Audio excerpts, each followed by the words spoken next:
¿Sabías que gracias a los antiguos romanos tenemos lo que es hoy una contabilidad y un comercio formalizados? Buenos días, mi nombre es Juan Pablo Linares Quijano, estudiante de Contaduría Pública de la Universidad Militar Nueva Granada en primer semestre. Y en este video les estaré narrando toda la transformación, la evolución que tuvieron la contabilidad y el comercio, empezando sus orígenes en la antigua época con los antiguos romanos, pasando y haciendo énfasis por la etapa feudal esclavista hasta lo que es hoy en día. Antes de iniciar hay que dar un pequeño contexto. ¿Qué era la esclavitud y qué fue el feudalismo? La esclavitud realmente era algo muy común de ver en la época antigua. Era algo que se llevaba practicando desde la antigua Roma, transcurrió por la Edad Media e incluso años después se siguió viendo generalmente en Europa. La mayoría de habitantes de esa antigua Roma eran esclavos y estos eran obligados a trabajar en cualquier campo, por lo que fueron parte fundamental para mantener o incluso elevar la economía de ese entonces. Los esclavos se podían conseguir mediante guerras o mediante el mismo comercio, ya que los ciudadanos los ponían a la venta e incluso los subastaban para poder de esa manera distribuirlos. Estos esclavos no tenían derechos ni podían poseer propiedades ni adquirir bienes como un ciudadano de ese entonces normal. Y aunque tuvieran alguna posibilidad de quedar en libertad, realmente no era algo muy común de que pase. Por otro lado tenemos el feudalismo. El feudalismo fue un periodo largo ocurrido generalmente en toda Europa durante la Edad Media. Era una organización política, social y económica que estaba basada en el sistema del vasallaje. Esto fue ocurrido generalmente después de la decadencia del Imperio Romano, ya que había invasiones bárbaras, por lo tanto había inseguridad, y este sistema de vasallaje era entre trueques, tipos de tratos entre los señores feudales y los vasallos. Uno adquiría tierras y el señor feudal adquiría su seguridad.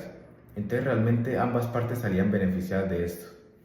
En una época donde todo era para los privilegiados y los de clase alta, llegó el comercio a cambiar un poco esa percepción, por decirlo de alguna forma, ya que llegó un punto en el que casi todo el mundo tenía acceso al comercio, realmente porque se preparaban mercados o ferias semanales donde en estos se exponían productos para vender y así mantener la economía. Y aunque el mercado de esclavos se seguía viendo en Europa, generalmente en países como España, empezaron a salir nuevos productos para comercializar. Estos podían ser cerámicas, frutas, alimentos locales que normalmente eran vendidos por mujeres y algunos artículos más de lujo como joyas, vinos o telas. Si bien es cierto que para esos tiempos el mercado de esclavos todavía era algo común, el tiempo ayudó a evolucionar esto, ya que llegada la Edad Media, en Italia y España empezaron a abrir mercados locales. Estos mercados locales generalmente estaban agrupados dependiendo de lo que vendían y los vendedores vivían en ellos, eran como su casa y su mercado. Estos normalmente eran organizados por ayuntamientos y por la iglesia, esto con el objetivo de mejorar la economía y posteriormente poder distribuir el mercado local a otras regiones mediante rutas comerciales. Y te preguntarás, ¿qué son rutas comerciales? Bueno, resumidamente, las rutas comerciales eran caminos ya establecidos que tenían la función de poder distribuir mercancías a otras regiones o a otros lugares del mundo. Esto se podía hacer de dos formas, por tierra o por mar, aunque realmente muchos vendedores preferían no hacerlo, ya que por ejemplo por tierra tenían que pagar precios de transporte y eran precios bastante elevados.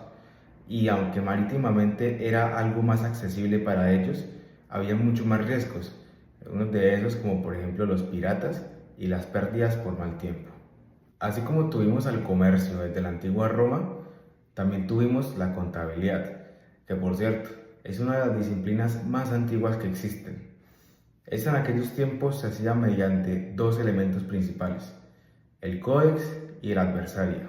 El códex era un libro en el cual se registraba cuando ingresaba y salía dinero de manera organizada y cronológica.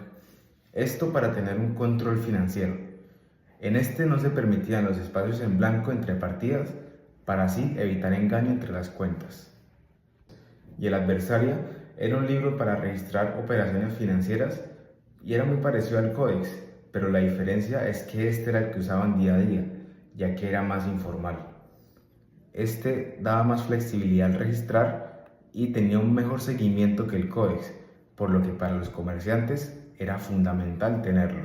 Fueron pasando los años y estas prácticas contables aún seguían utilizándose, solo que cada vez iban agregándoles nuevas herramientas, así como en su momento fue la moneda Ases en la antigua Roma.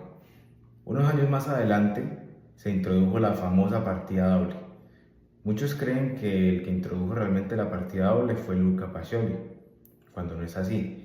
La introdujo fue Benedetto Cotrugli en su obra titulada De la Mercatura ed del Mercante Perfecto. Aunque se le da el reconocimiento de esto a Luca Pacioli, quien reveló esta técnica al mundo y quien la hizo conocida fue él, pero el primero en explicarla y descubrirla fue el italiano también Benedetto Cotrugli. Todo esto ocurrió en Italia. Mientras tanto, en España se hizo la primera introducción a los sistemas contables y la contabilidad en el año 1275, refiriéndose a la Corona de Aragón. Sin embargo, 10 años antes, en 1265, ya tenían alguna referencia a esto, gracias al Código de las 7 Partidas, un libro publicado por Alfonso X. Un tiempo después, llegó la partida doble a España.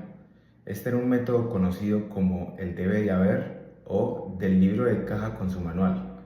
Y este fue uno de los hechos más importantes de la contabilidad del país, ya que no mucho tiempo después se impuso la norma obligatoria del uso de este método para llevar cuentas, encontrándose así con el primer hecho oficial de la partida doble en la Real Academia Castellana. Como dato curioso, Bartolomé Salvador de Solórzano fue el primer autor de un libro de contabilidad por partida doble en España. Desde la antigüedad hasta la actualidad, la contabilidad y el comercio fueron evolucionando conjuntamente y gracias a esto hoy en día tenemos lo que es un comercio establecido, un mercado internacional y por el lado contable tenemos lo que es formalizado un contador público y establecida una carrera como lo es la contaduría pública. Esta con muchas normas contables, inclusive internacionales, y con muchos más elementos consolidados de lo que claramente había mucho antes. Podemos decir que gracias a los antiguos romanos y a sus inicios con los sistemas contables, tenemos lo que hoy en día es la contaduría pública. Muchas gracias.